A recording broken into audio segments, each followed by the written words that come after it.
And we are live. Hello. You're live here? No, we're not yet. Just a second. Stuff like.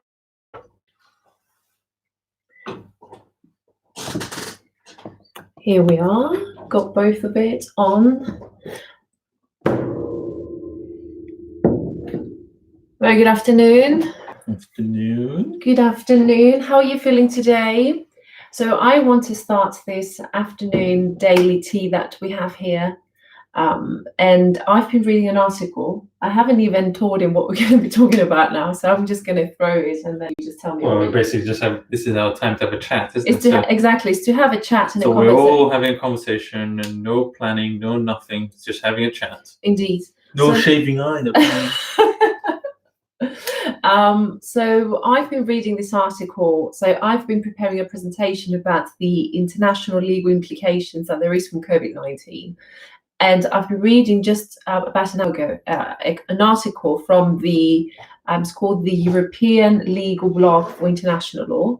I know it sounds very complicated, but I'm going to carry on. So I know there's a lot of you out there, you were interested about it. It speaks about the freedom of expression during COVID-19. Oh, wow.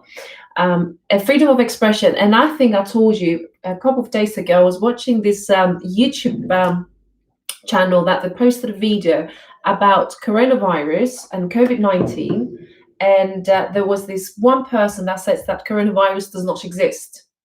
And this is a conspiracy theory that, and in a sense, not conspiracy theory, but mainly about manipulating the economy, manipulating people to stay at home. And so he was explaining, and I'm going to link it somewhere, the video. But the thing is that even if I want to link the video, I can't really do that because YouTube brought that video down. So what does it say? So I watched, I don't know if you remember, I kind of had it play on the background, means while I was doing other work. So I tend to multitask a bit. So I wasn't really 100% listening to what I was saying. Some of us can multitask. Don't feel down. I can't do it. One task at a time. Drink water. I can't talk to you. And that's it. So it was saying that this coronavirus has been invented by a human, by the human laboratory in China. And it is somehow, so he said that he's spoken to, how do you call them, virologists, is the people that they study the viruses. And I know there is some other professions that are very specialized about the virus. And he was saying that because it started from China, and because it is somehow a human interaction thing, so the way for them to do it is to control our behaviors and our freedom of movement, and the fact that we're going to have a vaccination then, so they're going to implant into the vaccination and microchip. I'm not quite sure even if if he said microchip, because I haven't even heard the whole thing, so maybe it's wrong for me to actually be here and telling you. That's probably the bit that you're now adding the stuff that I was telling you. Maybe. So just go and check London. Was it Real London? Yes, Real London. But actually, I've seen on Daily Mail and then I've seen on BBC News that they reported it because they said that where's the freedom of expression? People should be allowed to express their views. He should have the freedom to say that he believes that this is a conspiracy theory, which is his freedom to do so. Yeah, but how about then? At the moment, we're fighting against so many different views and information or misinformation, a lot of fake news. You are in a time of crisis. You want to make sure that people don't panic because there's a panic already. So how do you make sure that you don't add more panic and suddenly the fake news, because you have like automatic bots that actually push some of the news. So if you want to create a fake news and make it real, a lot of people do that, and you have automated bots that actually push that news up and up and up, and they've got likes and shares and etc. from all the fake sources. And then how do you ensure that this is actually true? And then suddenly people like us and people like you start watching and reading, and it's like, oh my God, is this true? Or is it true? Is it not true? Who knows? Who knows? And then also on that point, I had another story that I read a couple of days ago, which is that it might have been started from Europe and not China. Yeah. So the coronavirus could have started from Europe. So Who knows? Nobody knows, but I think the main point here is that it's not about whether coronavirus started or not from Europe or China. The question is that we are allowed, to our opinion, we're allowed to say what we believe. Okay, so that person had the freedom to say that he believes, and he justified it according to his understanding and reading, is that the COVID-19 is a human creation in order to manipulate the people and the economy worldwide, and he had the right to do so. And that's his view. And you get to choose what you want to watch. So, for example, you get to choose to watch us. We go live, but you've got the freedom to whether listen to us or not. And that's the beauty about freedom of expression, that you can put yourself out there and that person can decide whether they want to listen to us or not. So I don't know if... Well, a lot of videos like they're being taken down because they're marked as fake news. So can that be like, oh, this is my view? Or is it just fake news? There's a difference between fake news and exactly, opinion, yeah. Of course, there is a difference. Of course, there is a difference as to whether you manipulate in the sense that you say wrong. You're changing the story. You're changing the story. Now, when it comes into COVID-19, when it comes into general opinion, that's there is that's actually the opinion. Yeah. Now, I can't tell you. But you were saying. I can't tell you, for example, this is a virus. It's a glass. It's not a virus. Maybe, I don't know, maybe some of you there, you can say it's on the virus. So, okay, I can't argue that this is a ship, for example. If I'm that good at persuading you, I can just say, I don't know, in a different parallel system, this could be a ship. I have to justify it. So what does fake news mean? Well, anything that is fake, isn't it? No, that's what I'm saying to you. I can actually come and say that this, in a parallel system, but this is actual... it could be a ship. Do you know what I mean? So I believe that as far as you can justify it, then go for it. And some people may not accept what you say. And it has so many variables: politics, the power of people, where do you say it, in which country you say it. I think that has a great impact as to what you determine as fake. And ultimately, there is no such thing as fake news. Ooh, I'm not so sure about that. I think there are fake news. There are a lot of fake news. People make stuff up, things that has never happened, and reporting is being happened. That's a fake news. Maybe. If it's like you're saying, 10,000 people died in UK. Actually, they haven't. It's only 700 something. That's a fake news. I was listening to this doctor. She's a cardiologist, and she said that patients that they've been suffering from, let's say, other conditions, and it's the condition really that leading them to death, but the coronavirus kind of accelerated the process.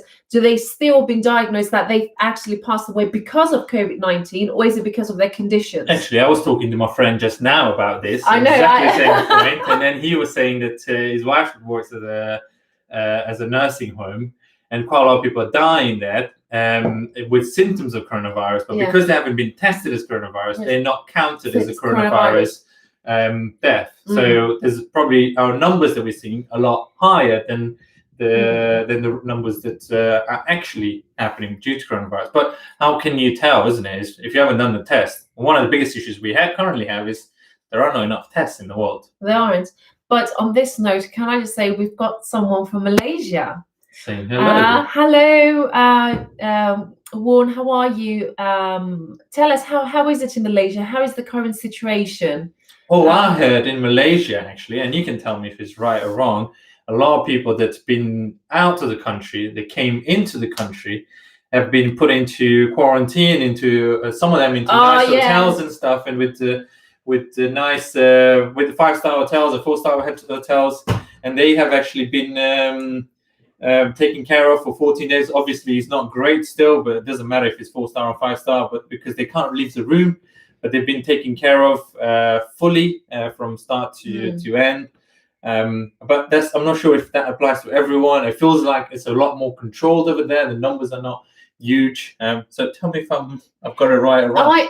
Every country has their own way. The same way that every family perhaps deals coronavirus in a different way in their household. So that's what we call, we as lawyers, domestic law. And as far as you can actually control somehow the spread of coronavirus, there's no right or wrong. Saying that, for example, Cyprus has completely locked down. So that means it doesn't accept any flights from any other country. And we've got Emily who's just joined, and she's from Cyprus, and she's actually living that situation. Who probably can tell us more. Yeah. Can I have a cappuccino, please? You can have a cappuccino, indeed. He's going to make me cappuccino. Happy days to some people. It's that time of the day that you just definitely feel like you need a pickup. So cappuccino is one of for me. But so moving on from coronavirus. Okay. Yes, unless you've got something to say about it. I may come back to it because I think freedom of expression is quite an important topic to talk about. Do you know what I mean? People should have the freedom to. I'm currently reading another 3 articles about freedom of expression, and I've just seen the title that they may be bringing a case at the International Court of Justice against China. So whoever knows a bit more about it, I'm happy to hear, listen and talk about it. And whoever's a lawyer out there, I'm open to collaboration. So let me know, especially with COVID-19. I'm actually going to be doing 3 webinars about international law and the implications they have. So let me know if you are a lawyer and you're currently looking to do collaborations or webinars or perhaps some articles. So feel free to keep me posted. Love you too, Emily. So Shamita's making me a nice cup of cappuccino. What kind of stuff I gotta do these days? To be fair, she made me what was it that you made me cappuccino? I made you robust latte. Robust latte, yes. Yeah, I made you robust latte. So I've started as a change from yesterday from this morning, literally. I've been looking into this new diet, which is around, which is a keto diet. Or there's a different version of the keto diet called bulletproof diet. So I've been looking into this, not massively. I've read into it, and I wanted to make a change, not to lose weight or anything. It's just a more clean diet, change a bit of the type of food I eat. And then this morning I woke up and I decided to just dive into it. I'm that's the kind of guy I am actually. If I just decide into stuff and I just dive into it. So I've started a keto bulletproof. Oh my God, every day you just have to break something and throw something. So every day I'm doing it. So now I'm starting a keto diet. It's my trademark. I got to break stuff. So I want to ask, is anyone actually on a keto diet here or bulletproof diet? Or I've done it before. I've got any tips for me? I'll be happy to hear it. Yeah. So essentially a keto diet. And a limitation of the times I'm eating as well. So I'm only eating 8 hours a day rather than any hour.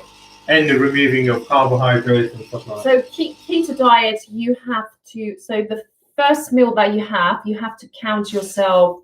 You have to give yourself 8 hours. So let's say you have your breakfast. I don't think the keto diet is like that. That's the diet I'm doing. Oh, is it? Are you doing a different one? I'm doing a limitation because I want to go into ketosis and I want to. Yeah, my love. People don't understand what ketosis means. You have to explain to it better because I don't think you got to explain. You've been reading into it so much that you got to explain. I haven't read that much actually, but I obviously read a bit. On the internet all the time, checking ketosis. Oh no! Oh yes, you are. So it's a very. I was reading on the Titan of Tools. If you haven't got this book, I strongly recommend it. So Tim Ferriss, he's taken interview from billionaires, how they succeeded in what they do, and quite a lot of them. When I read the interviews, which is all in Title of Tools, that's how it's called it, and the book is quite beefy. It's a big book, and they give their own personal tips how they became successful, how they make loads of money, how they always stay fit, how they always look so positive and amazing. And I was like, how do they do it? So one of the tips, so I've seen that a lot of people that is being cited in this book is that they're doing diets. A diet, it means like a healthy diet, and one of those diets, it's called keto diet, and you get it to. What, it's your afternoon tea, or coffee? Merci beaucoup, monsieur. Merci beaucoup. Cheers, everyone. Cheers. I hope you're having your coffees as well. Or teas. Or your teas. Or beers or beverages, whatever it is. Oh, I love cinnamon and cappuccino. Oh. Yeah, so you're talking about the diet. And so there's different ways that you can do it. And we've been talking about this with Shamit for quite some time. I'm not physically prepared to go because it is a change into your daily lifestyle. You have to be prepared knowing that you're going to eat. So he ate his... Quite some time is a week in our house, actually. Yeah. That's how long we've been looking. No, we're quite quick about responding to things, definitely. But what I'm saying is that is that once you decide, you have to stick to it. And Shamid started this morning, and I'm not going to get into too much about keto. You can do your own research. So there's so much. It's quite controversial as well. We have to say that it's a controversial diet. Yeah, it is. Well, a lot of people do it for health reasons. For lots of, to lose weight. To lose weight. I'm not doing it to lose weight. So. No, definitely not. So do your own research about the keto diet. But he has to. So Shamid started this morning, and he had a coffee. Oh my god! First time he had a coffee, and he. Well, I haven't had a coffee for a long time. This is like. Are you not positive? For a year or something. You're quite good, actually. Yeah? You're quite good. I'm good for now. Yeah. Yeah, and you have to put coconut oil and butter, and then shake the coffee. I made filter coffee. Put coconut oil and butter, and made like a milkshake. And you had that. I found it to be quite gross, but I guess you had you have the coffee and you put the butter in there, isn't it? Yeah, butter. But it wasn't that bad actually. It coffee. Becomes milky. Actually, we screwed up because you meant to put in a blender, but our blender didn't actually do the job that we needed to do.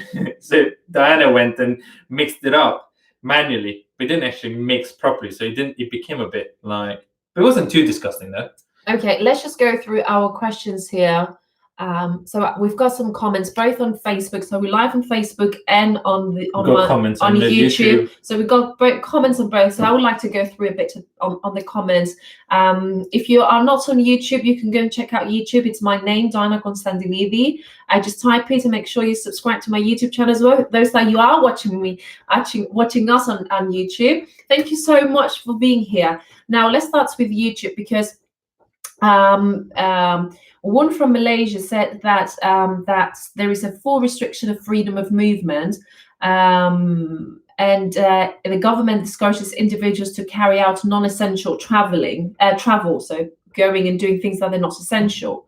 And Shamid is referring to you. Shamid, you are correct. Malaysians are traveling back to Malaysia, and they've been quarantined in hotels 14 days. And we know that because our sister is here, and her roommate is a roommate or friends, maybe friends, and they went back to Malaysia, and they've been on Instagram posting, how the hotel situation is, the quarantine lifestyle, and it's quite amazing. This type of food and stuff, but they're still locked down in this room for 24 hours a day. You don't get out. Although you have nice, amazing views, it's still amazing view. They put the food outside in the room, and then they will. I don't know what they just go and pick it up, and then pick it up. I think they drop the dirty laundry and everything outside, and they pick it up, they clean it and bring it back.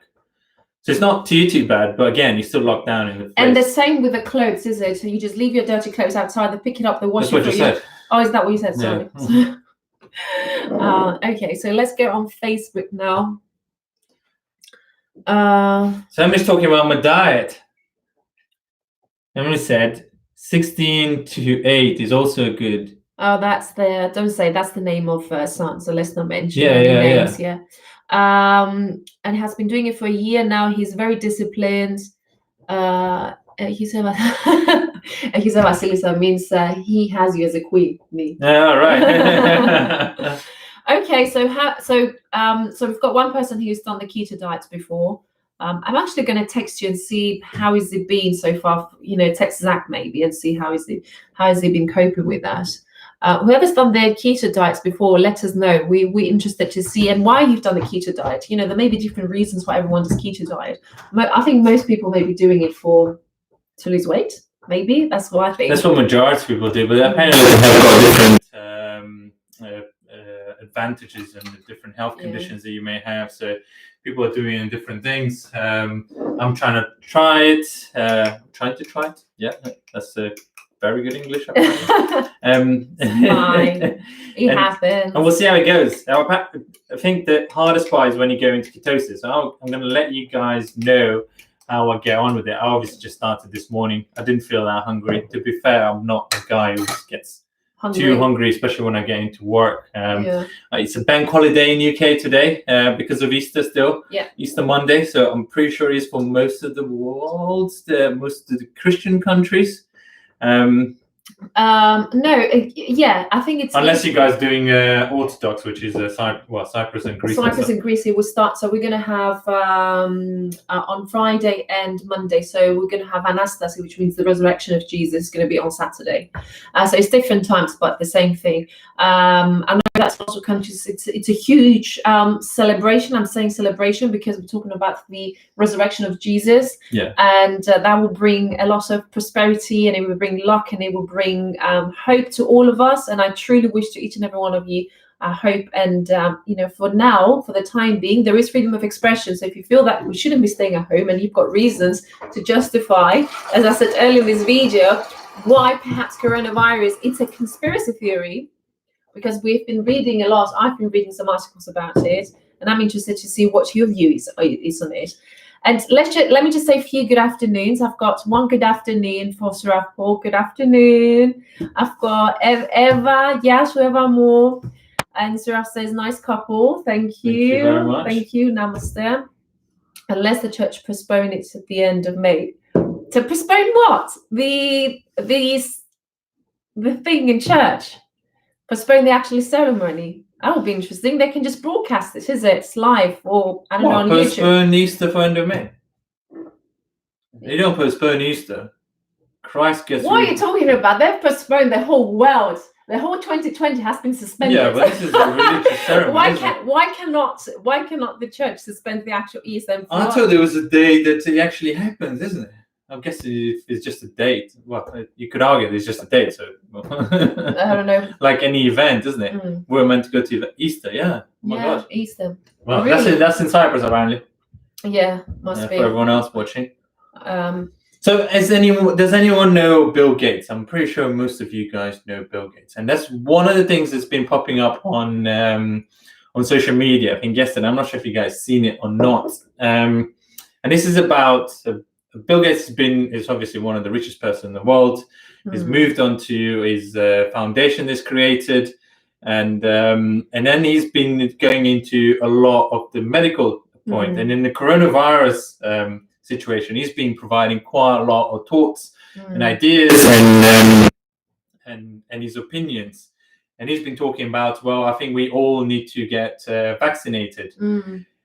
And there's been a massive backlash actually on why is Gates actually promoting the vaccination policy. One is promoting the vaccination policy. Who is he to actually talk about this? Because he's mostly a technology guy, not an actual health expert. And why is his opinion being counted as such so high and instead of a medical person? So I'm not sure what your views are. Have you heard of this? Have you not heard of this? What your thoughts are? Can a technology guy talk about it? No, I don't think that's the question. No. The question is, if there is a vaccination, would you be vaccinated? If I tell you that this is a COVID-19 vaccination, would you be injected with it? Would you accept that? I would like to know. That's the question. Would you? For me, no, I wouldn't do it. Why? Because for me, so coronavirus, for me, this is my own personal view.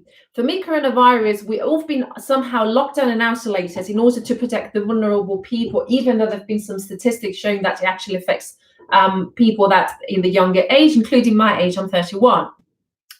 But nevertheless, anything could happen to me. It could be coronavirus, it could be pneumonia, it could be any other cause. Now, would I go and vaccinate myself for each and every potential illness in order to protect? I'm not in a vulnerable group of people. I don't feel that I need an additional vaccination to all the rest that the government has been telling me to have. So for me personally, and for my body, I do not want to be vaccinated for the coronavirus. I think you don't want to be vaccinated in the first place because you're afraid of needles. That's the first thing, isn't it? So you've got a massive phobia of needles. I didn't even know why I asked you, would you be vaccinated? She's like, the first answer is no problem. No, I'm not just saying about my phobia about needles, because you know very well that I can actually do it if I have to. What I'm saying is that I wouldn't want to be vaccinated for the reasons that are stated, because for the vulnerable people, yes, maybe that's a good idea. So there needs to be a categorization of who from the population they need to have the vaccination, and it shouldn't be something that should be imposed. and there shouldn't be something that it's obligatory to take. I wouldn't accept that. I feel that that would be an infringement of my human rights. No, wow. Okay, that's Okay. quite heavy. That's very, very heavy.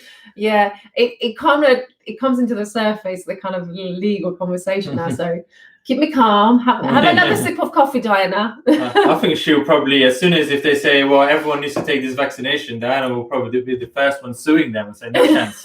My freedom of expression is being... It's not freedom of expression. It's the freedom, isn't it, of humanity to do what you want to. I'm not sure I would take it either, to be honest. Do you agree with my views? I don't agree. I'm not sure I'll go with those views because I'm not actually any conspiracy theorist or anything like that. I never believe in most of this stuff.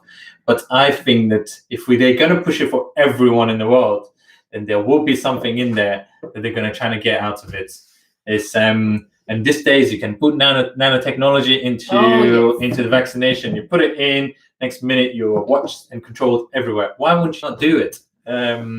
That's my thinking, actually. So it'd probably be a great opportunity. It doesn't happen every day. Yeah.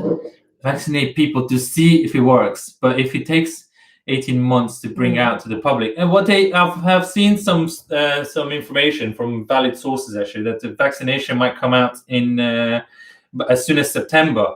They're doing some human trials now. They already start to make those vaccines just in case those work. There was some... Me being African now, I'm going to bring this up. There's some conversation about or reference of trying those vaccinations in Africa. In Africa, because obviously some people are ridiculous and they want to push to African people. Oh, there is no value of life apparently. So there's been a bit of backlash. I don't think that's right. We've got to try it. Everyone's in the same place. Sorry, my love, I'm just pausing you because I can see a lot of people that are joining us now on Facebook. We'll just be talking about the vaccination. And I know this is like a hot topic. So if you want, on those daily lives that we have together, if you don't like to be talking about the COVID-19, because I know that you perhaps reading it every day, all the time, let us know, because even in our household, all we do is just talk about COVID-19. But just to finish up what Shamit was saying, we've been talking about the vaccination, is that whether we're taking or not, and that there is this nanotechnology principle that they can inject and they can control what you do, where you are. We're not saying it's going to be done that way, though. No, those are the conspiracy theories. So the question is, I'm not sure it's just conspiracy, though. There is, because it's an opportunity and it can be done. So the question is, would you take the vaccination for COVID-19? Would you accept to be vaccinated for that? I would like to know. And then everyone is, and I can see another question that says, the most scary part is to be able to get back to normal. Do you think we're going to be able to get back to normal? I think we will. It'll take some time. We will. We always go through problems in life. This one's a different challenge that we're going through, but we always go through it. After every bad patch, there's a good patch. So I think we'll go through it. It will take time to get back to normal again. And don't forget that every I'm just saying, there is a circle, but this is my own speculation about how things are done. I just see that every 10 years there is the peak and there is the low bit. So you should always plan your life around that. So every time it gets to the end of the decade, you're screwed. So plan in advance. And so just make sure that you make your calculate, because this is what we talk with our family members. Are you okay? How are you coping with it? Now that you're isolated, and make sure your plan headed now in, like say, in 6 months upcoming. So if you do have a work, make sure you save your money, make sure you've done your calculations, your counts, because things may be tough. I mean, financially wise. And if you have children, make sure you check that. That's a bit on a more realistic note. But you've got a question, a legal question, actually. Do I? Yeah, on YouTube. So if I may ask, is there significant impact on court practice in London and Cyprus by COVID-19? So I have a question as to how it impacted my legal profession, and not just my legal profession, but I can speak by experience in Cyprus and the UK. So in Cyprus, I'm a qualified Cypriot lawyer in the Republic of Cyprus, and I practiced there for 4 years. I had my own practice. And I don't currently practice per se. So that means I don't have to attend court in Cyprus. I don't do those cases anymore. but I know for fact that there is no court operating in the Republic of Cyprus, and I know that they've closed it down. I don't know what they do with urgent, for example, interim orders, urgent orders that they need to be issued by the court. Saying that, on the opposite hand, in the UK, I have seen my practice to be heavily impacted by the COVID-19. I don't go to court at all. There is no court. If there is, I didn't have any cases before the Crown Court. And the Crown Court are the cases that they deal with a bit more serious criminal cases, such as, for example, grievous bodily harm, perhaps possession with intent to supply. I didn't have any part-heard cases that they were at the Crown Court. But I know that for those cases, there are some arrangements in place, such as, for example, cleaning your hand. There are some jurors that they still operating, but I know that as the time goes, advances, I know there is no any other criminal cases, and they are adjourning it now at the Crown Court. Now, there are some more important issues, such as, for example, custodial time limits. If someone actually commits a criminal offence and they are in custody, then you have to bring them to court and plead guilty or not guilty to the offence. I know I'm going crazy here, but calm down now. no, let me just finish, because this is an important question. So they're still operating those urgent, and they've underlined, the Criminal Bar Association said which of those things they can actually go to court physically. Now, I am practicing at 33 Bedford Row Chambers as a self-employed barrister, and personally, my chambers, they have done an amazing work. Firstly, to respect the fact that we can stay at home, and they said to us that if you don't have to go to court, and if you don't need to go to court, you don't go to court. And the head of chambers has been amazing by saying that if you've been bullied by a judge telling you that for whatever reason, then you should let us know, the head of the chambers, and we're going to work towards making sure that that's not going to happen again. So saying that, the legal system in both UK and the Republic of Cyprus, and especially in the UK, has been heavily impacted. And I am very grateful to my husband that is able to support me in those difficult times. We're in this thing together, isn't it? It's Indeed. not about me and you. But there's so many things that we can do. And one of the things that we've been working on with Shamit is, firstly, we've done a website that's called Coronavirus Check. So you can do the online assessment to see whether you do have the symptoms of coronavirus. We've used the information from the World Health Organization. So it's called Coronavirus Check. So that's number one. Oh, true, actually, yeah. And number two, I've been helping Cypriot lawyers that they want to practice the bar in Cyprus, especially now that they're going to do the exam, to prepare for it. So let me know if you're a Cypriot lawyer, I can help you with that. And I am very grateful to one of the person here that said that Cypriots would get passionate, and she's absolutely right. She's just going crazy, isn't it? And then if you talk to Diana about law, that's it. It's game over.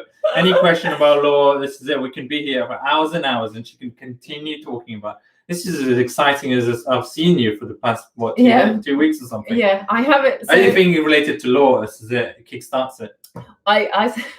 So I've got my sister, my mother-in-law, and Shamisa. We are together here, and I said to them one night, let's do a mock trial.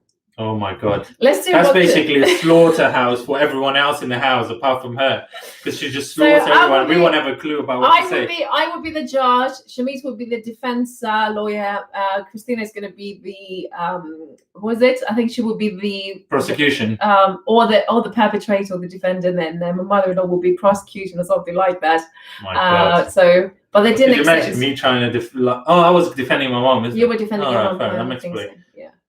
So you'll be horrendous. Maybe I have one idea. Maybe you do an online trial. Yes, we can do an online mock trial, and it will be so interesting actually to do a mock trial, a multinational one. So it could be from different jurisdictions. So let's say, for example, then it'd be too confusing, isn't it? What's the right and what's wrong? No, that's the thing. So you will end up arguing on points that isn't different. So you get to see the difference in between different countries. So, for example, what is admissible and inadmissible evidence? For example, hearsay evidence is not generally allowed, but it could be allowed to the res geste. I'm going to stop it there because I get too legal. Let's go easy. Okay. Let's think about that. Maybe you from Malaysia, if you're into law, maybe you can join us. Let's think about this. Yeah. Let me know if you got any ideas, because you can see here the passion that has been driven through this conversation. Soon we're gonna have a court in the house, Not that we're too far from it anytime. No, there is always a fair trial, always. Yeah. According to you, there's always a fair trial. Yeah. I'm not sure according to me. Brilliant. Okay, I can see it is 5 o'clock. I'm going to have to go back in. I've got a conference call and I've got to do some work. And I need to pick up some work. Brilliant. I love you loads. Do take care and we will see you. Enjoy the rest of the day. Yes. Stay safe. Stay safe indeed. Take care of yourselves. And your families. Yeah. And we'll see you tomorrow the same time. Take care. Good Bye night. bye. Love you. Bye. Bye bye YouTube. Bye bye. Bye bye Warren. Bye. Bye Malik.